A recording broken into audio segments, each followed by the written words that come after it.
शकता. आज आपण 12वीचं चालू करतो, स्टँडर्ड 12th आजपासून. तर आजपासून तुम्ही नोट्स लिहिणं चालू करून दे. पहिलं आर्टिकल 12वीचं, हाफ वेव्ह रेक्टिफायर. डायग्राम काढा.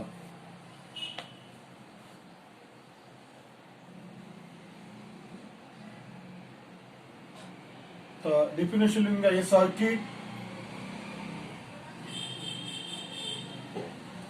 A circuit used to किंवा डिव्हाइस म्हणू आपण. Device is used to convert AC voltage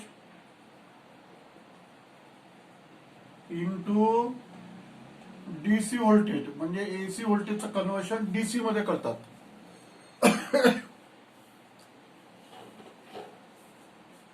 is called as rectifier. त्याला रेक्टिफायर म्हणतात. AC व्होल्टेज, आपल्या घरातलं जे व्होल्टेज असते ना ते AC व्होल्टेज आहे, आणि आपण जे छोटे छोटे बॅटरी वापरतो त्या DC व्होल्टेज आहे. तर एसीचं कन्व्हर्शन डीसी मध्ये करतात, त्याला रेक्टिफिकेशन म्हणतात. Process is known as rectification and device is called as a rectifier.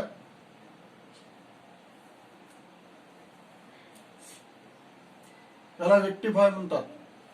तर हे हाफ वेव्ह रेक्टिफायरची सर्किट डायग्राम आहे. काढून घ्या सर्किट डायग्राम. हा डायोड आहे, हा ट्रान्सफॉर्मर.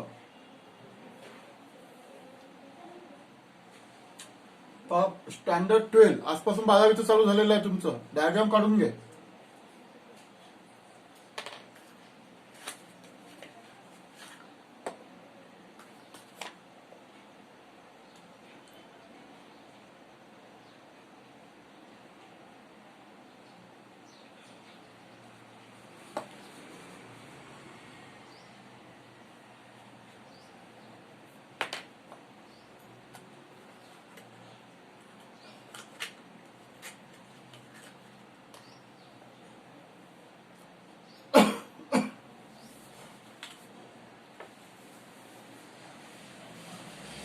तर डेफिनेशन झाली. मग AC voltage convert to DC voltage called rectifier. याचं लेबलिंग लिहून घ्या. काय मग P1 P2 काय आहे? Primary of transformer. Primary of transformer. Transformer तुमचं झालेला आहे इलेक्ट्रोमॅग्नेटिक इंडक्शन मध्ये. S1 S2 काय आहे? Secondary of transformer. Secondary of transformer. D म्हणजे डायोड. पीएन जंक्शन डायोड आहे तो. डायोड. डी म्हणजे डायोड. आरएल म्हणजे काय? Load resistance. ते लोड रेजिस्टन्स आहे. समजलं? हे व्हीआय म्हणजे इनपुट व्होल्टेज, एसी व्होल्टेज, आणि हे आउटपुट व्होल्टेज. तर लेबलिंग लिहून घ्या तुम्ही. व्हीजीओ म्हणजे डीसी आउटपुट व्होल्टेज. तुम्हाला ही डायग्राम सुद्धा विचारू शकता. Draw neat label diagram of half wave rectifier. म्हणजे डायग्राम काढायची, लेबलिंग लिहायचं.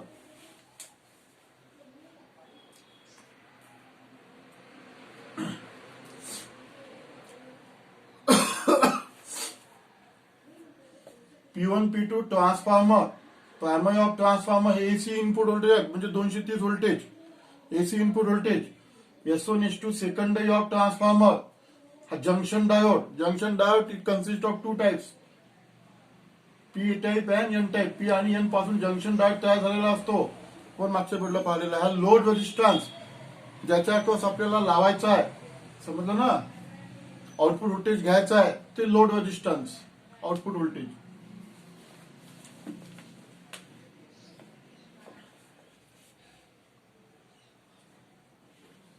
चला नंतर लिहा तिथे. थेरी लिहून घ्या. कनेक्शनचे 4-5 लाईनी द्यायच्या आपण. काय connection? AC applied to AC input voltage applied to primary of transformer. AC voltage कुठे लावलेला आपण? Primary of transformer. And secondary, हे सेकंडरी समजलं ना. अँड सेकंडरी कॉईल किंवा मग असं लिहा, the secondary coil is connected to, ही सेकंडरी कॉईल कोणाला जोडलेली आहे? Diode and load resistance connected in series म्हणून आपण, connected in series with diode and load resistance RL, load resistance RL. आपण सेकंडरी जोडलेली आहे. कोणाला जोडलेली आहे? डायोडला आणि या लोड रेजिस्टन्सला सिरीज मध्ये जोडलेली आहे आपण. ठीक आहे, कनेक्शनची माहिती लक्षात आली. त्याच्यानंतर output voltage VO is taken across load resistance. कोणाच्या पासून? Load resistance taken across. इथून आउटपुट व्होल्टेज घेतात. Output voltage is taken across load resistance. तर याची शॉर्ट मध्ये आपण कनेक्शनची माहिती द्यायची, 3 वाक्य लिहायची. आता वर्किंग चालू करून देऊ आपण. याचं काय चालू करून देऊ? वर्किंग. कनेक्शनची माहिती लक्षात आली. लिहिता येईल काय मग? AC input voltage is applied across primary of transformer. Secondary coil S1 S2, secondary coil S1 S2 is connected in series with load resistance and junction diode. Output voltage taken across load resistance. बस ही झाली कनेक्शनची माहिती. आता theory working.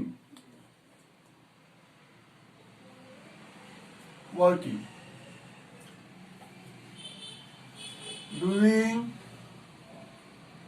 Positive half cycle, समजा हे positive, हे alternating cycle असते याची. AC chapter मध्ये तुमचं याच्या आधीचा चॅप्टर एसी आहे, तो व्हायचा आहे तुमचा. तर लक्षात ठेवा, हे एसी व्होल्टेज आहे.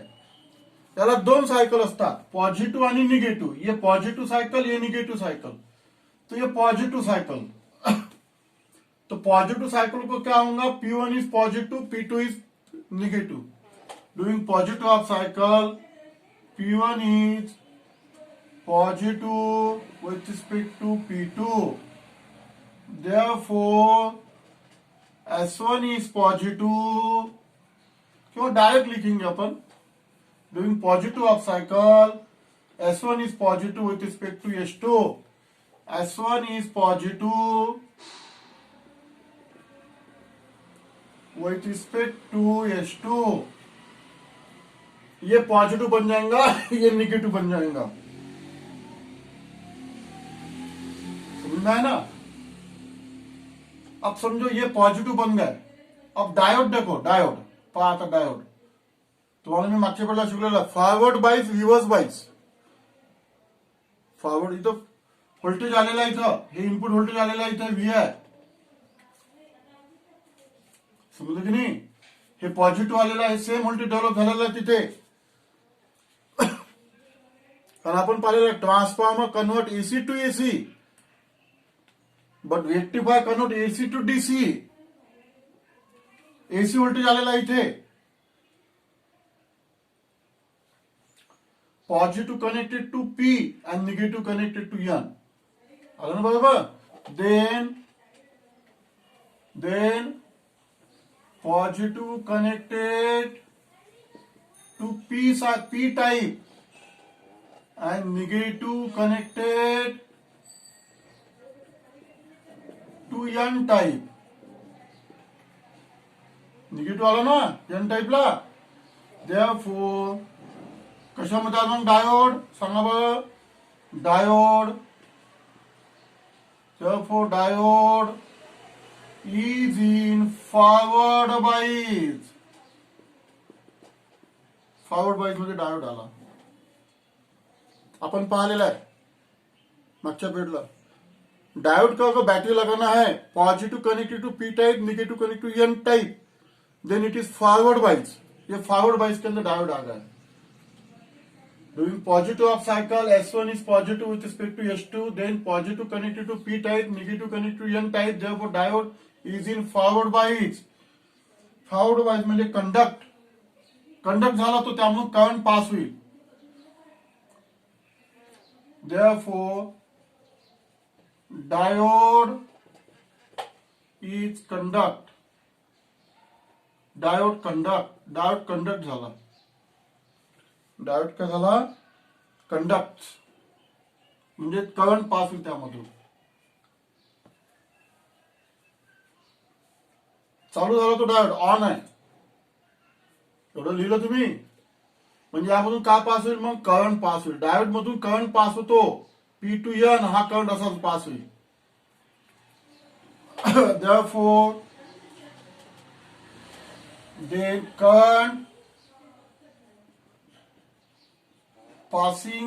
passes through, flowing through म्हणू आपण, flowing through load resistance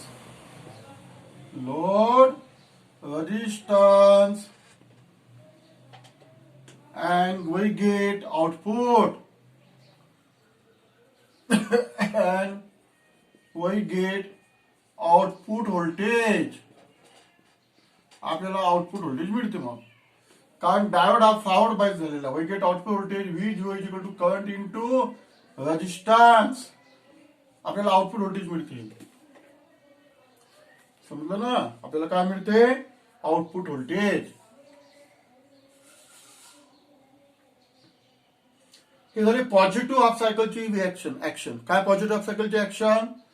doing positive half cycle, P1 is positive, P2, S1 is positive, S2 is negative. Diode हा फॉरवर्ड बायस मध्ये आला, यामधून करंट पास झाला, we get output voltage.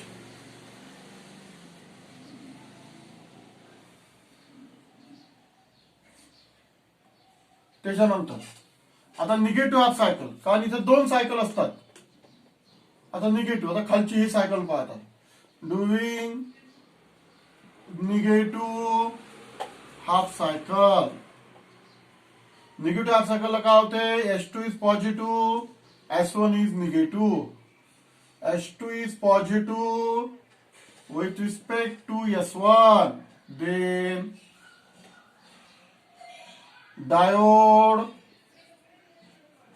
Is in reverse bias. कशामध्ये आला तो? Reverse bias मध्ये आला. कशामध्ये आला? Reverse bias. कारण पहा ना तुम्ही, P ला निगेटिव्ह आणि N ला positive. This connection is known as reverse bias. याला आपण रिव्हर्स बाईज म्हणतो.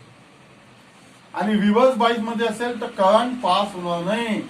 Therefore diode do not conduct and no current flowing through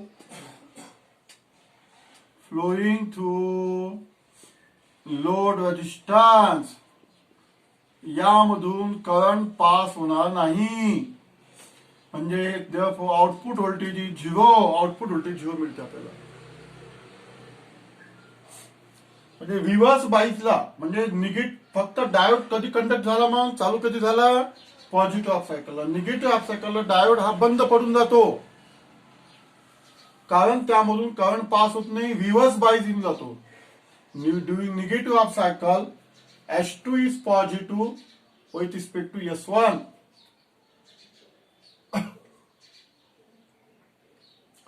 diode D2 is in reverse bias, हा रिव्हर्स बाईस मध्ये आला. कारण याला आता N is connected to positive to P is connected to negative. therefore diode do not conduct, diode हा conduct झाला नाही, त्यामधून करंट पास झाला नाही. No current flowing to load resistance, therefore output voltage is 0. म्हणजे आता डायग्रामचं काम झालं आपलं.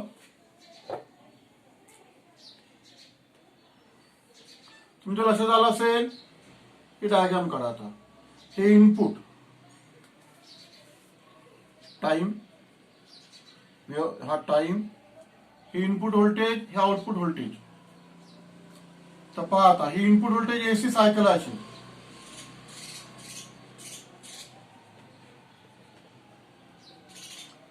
आपण पाहिलेलं आहे एसी सायकल.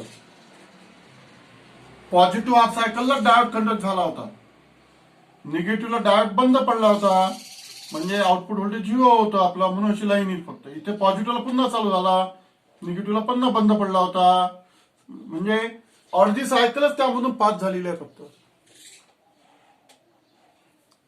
अर्ध्या सायकलला तो डायोड बंद पडतो, रिव्हर्स बायस होतो. अर्ध्या सायकललाच फक्त फॉरवर्ड बायस होतो तो. आणि आधे साइकिल कई आधी साइकिल उसमें से गई है. इसको वेव फॉर्म बोलती. इनपुट की वेव फॉर्म और आउटपुट की वेव फॉर्म निकाल लो तुम.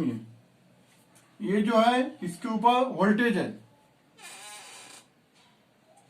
ये 0, ये 0, ये आउटपुट वोल्टेज है इसके ऊपर, ये इनपुट वोल्टेज है.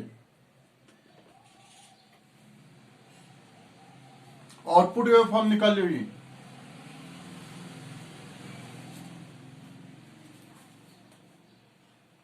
therefore किंवा thus diode conduct only during one half cycle. अर्ध्या हाफ सायकलला डायोड कंडक्ट होतो. Diode conduct only doing one half cycle of input voltage, of input, and thus acts as half wave rectifier. म्हणून त्याला half wave rectifier म्हणतात. म्हणून त्याला काय म्हणतात? Half wave rectifier. अर्ध्या सायकलचंच एसीचं कन्व्हर्शन डीसी मध्ये केलेलं आहे. पॉझिटिव्ह हाफ सायकलला तो डायोड कंडक्ट होतो आणि निगेटिव्ह हाफ सायकलला डायोड बंद पडून जातो. दोन्ही आपण ऍक्शन लिहिलेल्या आहे, पॉझिटिव्ह सायकलची आणि निगेटिव्ह सायकलची. ही वेव्ह फॉर्म आहे, इनपुट वेव्ह फॉर्म आहे, एसी व्होल्टेज असते हे. एसी म्हणजे alternating cycle, positive negative, positive negative. पॉझिटिव्हला डायोड कंडक्ट झालेला आहे, निगेटिव्हला डायोड बंद पडलेला आहे, म्हणून आउटपुट 0 आहे इथे. म्हणून इथे स्ट्रेट लाईन दाखवलेली आहे तिथे. The diode conduct only doing one half cycle of input and दस ऍक्ट्स ॲज ए हाफ वेव्ह रेक्टिफायर.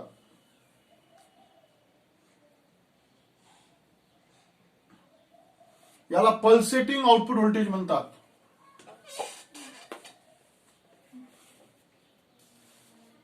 पल्स जे डीसी व्होल्टेज मिळते आपल्याला, पल्सच्या स्वरूपामध्ये pulsating.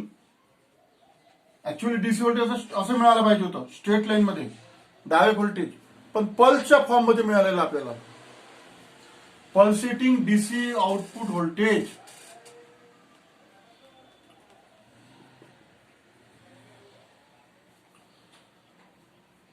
of half wave rectifier has same frequency as input.